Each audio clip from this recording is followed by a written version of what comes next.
Hi guys, welcome to Be Banker. स्वागत है आपका आज की क्लास में। आज की वीडियो में मैं हूं प्रीति मैम और आज मैं लेकर के आ गई हूं आपके लिए एक और नई जबरदस्त सी वीडियो। वीडियो क्या होने वाली है? वीडियो होने वाली है फॉर के यूजेज बताऊंगी, फॉर के इस्तेमाल बताऊंगी, FOR फॉर के इस्तेमाल बताऊंगी। अब भाई स्पोकन इंग्लिश है, इंग्लिश बोलना चाह रहे हैं तो फॉर का इस्तेमाल कैसे बोल सकते हैं, क्योंकि ये तो इतना ज़्यादा सपोर्टिव होता है किसी भी, अब जब कभी भी इंग्लिश में बात करना चाहें तो फॉर एक ऐसा शब्द है जो बहुत ज़्यादा सपोर्टिव होता है, तो इसका इस्तेमाल तो हमें जानना ही चाहिए। आज के बाद फॉर के इस्तेमाल में दिक्कतें तो कभी नहीं आएंगी, इसका तो बिल्कुल, इसकी तो गारंटी है पूरी। लेकिन आपको करना क्या है, आपको बने रहना है वीडियो के एंड तक और वीडियो को लाइक और शेयर करना तो मत भूलिएगा। उसके पहले अगर चैनल पर नए हैं तो कर लीजिए जल्दी से चैनल को सब्सक्राइब। चैनल सब्सक्राइब करते वक्त बेल आइकॉन दबाना बिल्कुल मत भूलिएगा, ताकि जब भी कोई नई क्लास आए सबसे पहले आपको पता लग जाए। आप सीधे सीधे हमसे जुड़ सकते हैं इस व्हाट्सएप नंबर के जरिए, हमारी बुक, हमारी ई बुक, हमारी कोर्सेज के बारे में जानने के लिए, साथ ही साथ ये वाली क्लास और इसके जैसी ढेरों सारी क्लास डायरेक्टली अपने मोबाइल पर पाने के लिए। अभी कैसे होगा, व्हाट्सएप करिए, पता करिए। आप कर सकते हैं हमें सारी की सारी सोशल मीडिया साइट्स पर फॉलो। जल्दी से चलिए शुरू करते हैं आज की वीडियो। सबसे पहले फॉर क्या होता है इसके ये समझ लीजिए। फॉर का मतलब क्या होता है? FOR पढ़ते हैं फॉर, FOR पढ़ते हैं फॉर। इस्तेमाल होता है कैसे? के लिए की जगह पे इस्तेमाल होता है। जब भी आपको किसी वाक्य में के लिए का इस्तेमाल करना हो, आप वहां पे अंग्रेजी के अनुवाद में फॉर का इस्तेमाल धड़ल्ले से कर सकते हैं। तो फॉर का इस्तेमाल सीखेंगे। फॉर का मतलब अब हम लोग सीख गए, कैसे उच्चारण करना है। फॉर, FOR फॉर मतलब होता है के लिए। चलिए शुरू करें फॉर के यूजेज को जानने के लिए। बहुत सारे एग्जाम्पल्स है, ढेरों सारे सिचुएशन बेस्ड एग्जाम्पल है, तो आपको आज के बाद फॉर में तो दिक्कत नहीं आने वाली है। चलिए सबसे पहला फॉर मी का मतलब क्या होता है? मेरा, मेरे। क्लियर? फॉर मी यानी कि मेरे लिए। फॉर मी मेरे लिए। इस्तेमाल देखिए, this gift is for me, यह तोहफा मेरे लिए है। This gift is for me, यह तोहफा मेरे लिए है। ठीक है, अब मी की जगह पे आप कुछ भी डाल दीजिए, यू डाल दीजिए, हिम डाल दीजिए, हर डाल दीजिए, मोहन डाल दीजिए, मोना डाल दीजिए, तो ये सबके लिए हो जाएगा, मतलब जिनका बात कर रहे हैं उनके लिए हो जाएगा। This gift is for me, यह तोहफा मेरे लिए है। आगे बढ़े। फॉर यू तुम्हारे लिए या आपके लिए, तुम्हारे लिए या आपके लिए। कैसे इस्तेमाल देखिए, this pen is for you, यह पेन आपके लिए है या ये पेन तुम्हारे लिए है। This pen is for you, यह पेन आपके लिए है या ये पेन तुम्हारे लिए है। क्लियर? चलिए बढ़ते हैं आगे। फॉर अस यानी कि हमारे लिए। अस का मतलब क्या होता है? हमारे, हम सब। फॉर अस यानी कि हमारे लिए। फॉर अस यानी कि हमारे लिए। इस्तेमाल देखिए, this party is for us, यह पार्टी हमारे लिए है। This party is for us, यह पार्टी हमारे लिए है। क्लियर? चलिए बढ़ते हैं आगे। फॉर देम उनके लिए। फॉर देम का मतलब क्या होता है? उनके, तो फॉर देम यानी कि उनके लिए। इस्तेमाल देखिए, these fruits are for them, ये फल उनके लिए है। ये फल किनके लिए है? उनके लिए है। These fruits are for them, ये फल उनके लिए है। क्लियर है? चलिए बढ़िया आगे। फॉर हिम उसके लिए। क्या पढ़ते हैं? फॉर हिम, HIM, हिम, उसके लिए। अब देखिए, फॉर हिम का मतलब उसके लिए हो गया, लेकिन समझने वाली बात है, जब यहाँ पे हिम लगा हुआ है, HIM हिम लगा हुआ है, मतलब ये क्लियर है कि आप किसी पुरुष के बारे में बात कर रहे हैं, किसी मेल मेंबर के बारे में बात कर रहे हैं। ठीक है, कैसे पता लगा हमें? क्योंकि यहाँ पे हिम लगा हुआ था। इस्तेमाल देखिए, these cookies are for him, यह कुकीज उसके लिए है। These cookies are for him. Cookies का मतलब क्या होता है? कुकीज एक तरीके की बिस्किट्स होती हैं।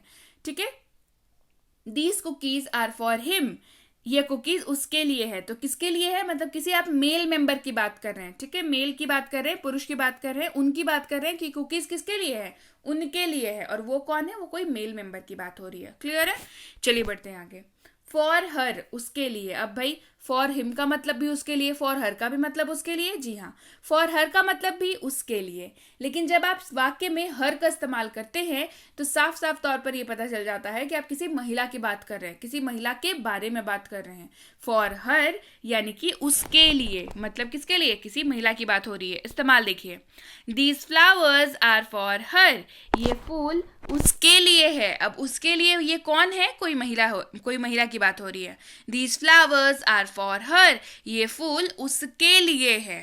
क्लियर, चलिए बढ़े आगे। फॉर मोहन, मोहन के लिए, फॉर मोहन, मोहन के लिए। अब मोहन के जगह पे आप कोई भी नाम डाल दीजिए, आप वहां पे डाल दीजिए आदित्य, आप डाल दीजिए वहां पे कुछ भी, कोई भी नाम जो आपको पसंद है, मतलब जिसके बारे में आप बोलना चाह रहे हैं उसका नाम डाल दीजिए वहां पे। इस्तेमाल देखिए, this book is for Mohan, ये पुस्तक मोहन के लिए है, ये पुस्तक मोहन के लिए है। This book is for Mohan. अब भाई मोहन के लिए पुस्तक है तो मोना के लिए भी पुस्तक हो सकती है ना। फॉर मोना, मोना के लिए, फॉर मोना, मोना के जगह पे मानसी हो सकती है, मोना के जगह पे माधुरी हो सकती है, कोई भी हो सकती है। सो फॉर मोना, मोना के लिए। इस्तेमाल देखिए, this book is for Mona, ये किताब मोना के लिए है, ये किताब मोना के लिए है। क्लियर, चलिए बढ़े आगे। फॉर इट यानी कि उसके लिए, फॉर इट यानी कि उसके लिए। अब समझिए, इट का इस्तेमाल जो है वो हमेशा उन चीजों के साथ होता है जिसका आप जेंडर डिफाइन नहीं कर सकते हैं। ठीक है, अब जेंडर डिफाइन नहीं कर सकते हैं मतलब कैसे इस्तेमाल करेंगे, जैसे मान के चलिए आपको कि आप किसी चिड़िया के बारे में बात कर रहे हैं, आप तोता के बारे में बात कर रहे हैं, मान के चलिए आपने उसके लिए मिर्ची लाई है, तो आप क्या बोलेंगे, दिस इज फॉर इट, मतलब ये इसके लिए है। तो इट, हम लोग तोता को इट से संबोधित कर रहे हैं क्योंकि उसका हम लोग जेंडर डिफाइन यहाँ पे नहीं कर रहे हैं। जानवरों का जेंडर डिफाइन नहीं किया जाता, स्पेशली बर्ड्स का। So this is for it, यह इसके लिए है, यह इसके लिए है, मतलब किसके लिए है, तोता के लिए है, जिसका जेंडर डिफाइन नहीं कर रहे हैं। मतलब ऐसे किसी भी चीज का जिसका आप जेंडर डिफाइन नहीं करते हैं उसके लिए इट का इस्तेमाल होता है, IT, इट का इस्तेमाल होता है। चलिए बढ़े आगे। फॉर दिस यानी कि इसके लिए। अब भाई इसका मतलब भी तो इसके लिए ही आ रहा है, लेकिन फर्क क्या है, फर्क यहाँ पे यह है कि फॉर दिस, THIS, दिस जो है वो हमेशा ऐसी चीजों के साथ इस्तेमाल होगा जो नॉन लिविंग है। नॉन लिविंग मतलब निर्जीव वस्तुएं। कैसे इस्तेमाल देखिए, we bought a cover for this chair, हमने इस कुर्सी के लिए एक कवर खरीदा। कुर्सी के लिए कवर खरीदा है। अब कुर्सी क्या है, जीता जागता तो है नहीं, तो कुर्सी को क्या बोल के संबोधित करेंगे, दिस बोल के संबोधित करेंगे। अलमारी को क्या बोल के संबोधित करेंगे, दिस बोल के संबोधित करेंगे कि we bought a cover for this chair, हमने इस कुर्सी के लिए कवर खरीदा है। क्लियर है, चलिए बढ़े आगे। फॉर दैट यानी कि उसके लिए, फॉर दैट यानी कि उसके लिए। चलिए इस्तेमाल देखिए, this red cover is for that car, यह लाल कवर उस कार के लिए, मतलब किसी एक पर्टिकुलर कार को दिखाते हुए उसकी ओर इशारा करते हुए आप बोल रहे हैं कि ये जो लाल कवर है ये उस कार के लिए है। This red cover is for that car.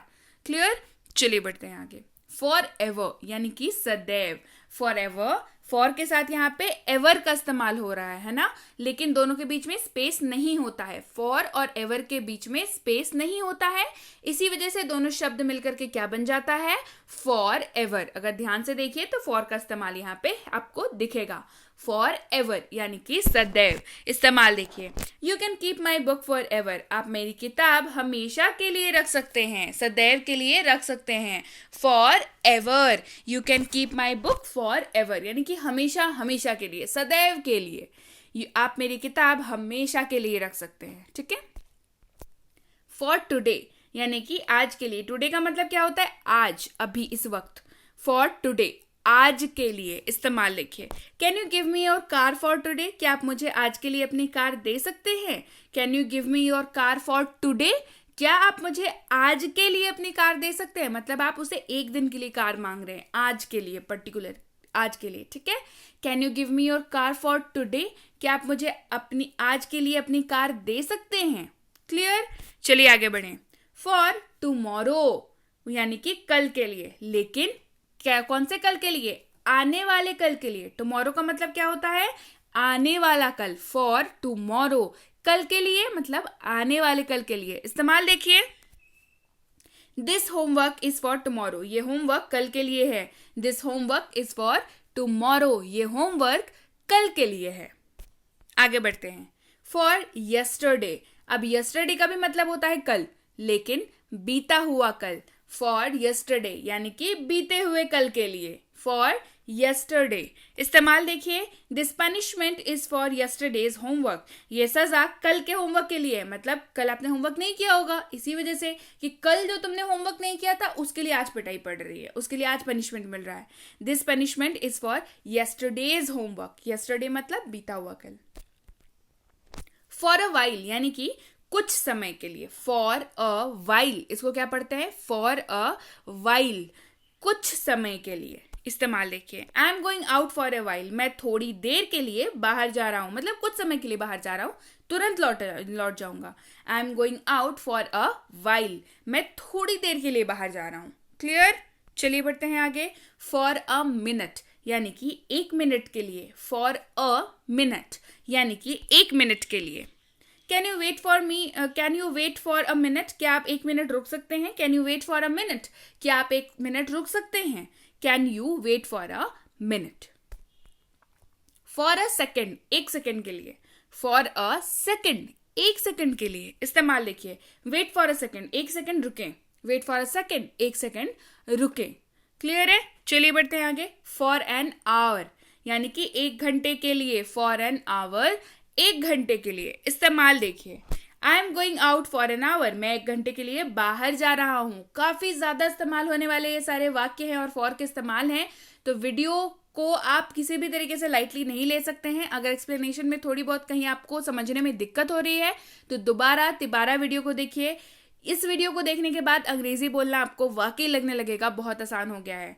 I am going out for an hour, मैं 1 घंटे के लिए बाहर जा रहा हूं. I am going out for an hour, मैं 1 घंटे के लिए बाहर जा रहा हूं. फॉर अ ईयर यानी कि 1 साल के लिए. फॉर अ ईयर यानी कि 1 साल के लिए. इस्तेमाल देखिए. We took Netflix subscription for a year, हमने 1 साल के लिए नेटफ्लिक्स की सदस्यता ले ली. We took Netflix subscription for a year, हमने 1 साल के लिए नेटफ्लिक्स की सदस्यता ले ली. क्लियर है? चलिए बढ़ते हैं आगे. फॉर गुड यानी कि अच्छे के लिए. फॉर गुड यानी कि अच्छे के लिए. इस्तेमाल देखिए. What ever happen for good, जो भी होता है अच्छे के लिए होता है. अब ये वाला लाइन तो हम लोग रोज इस्तेमाल करते होंगे एक बार ना एक बार, कि अरे जो भी होता है अच्छे के लिए होता है. तो अब इसको आप अंग्रेजी में कैसे बोलेंगे, इसको तो याद कर लीजिए बिल्कुल. What ever happen for good. What ever happen for good. चलिए बढ़ते हैं आगे. फॉर देयर यानी कि वहां के लिए. फॉर देयर यानी कि वहां के लिए. इस्तेमाल देखिए.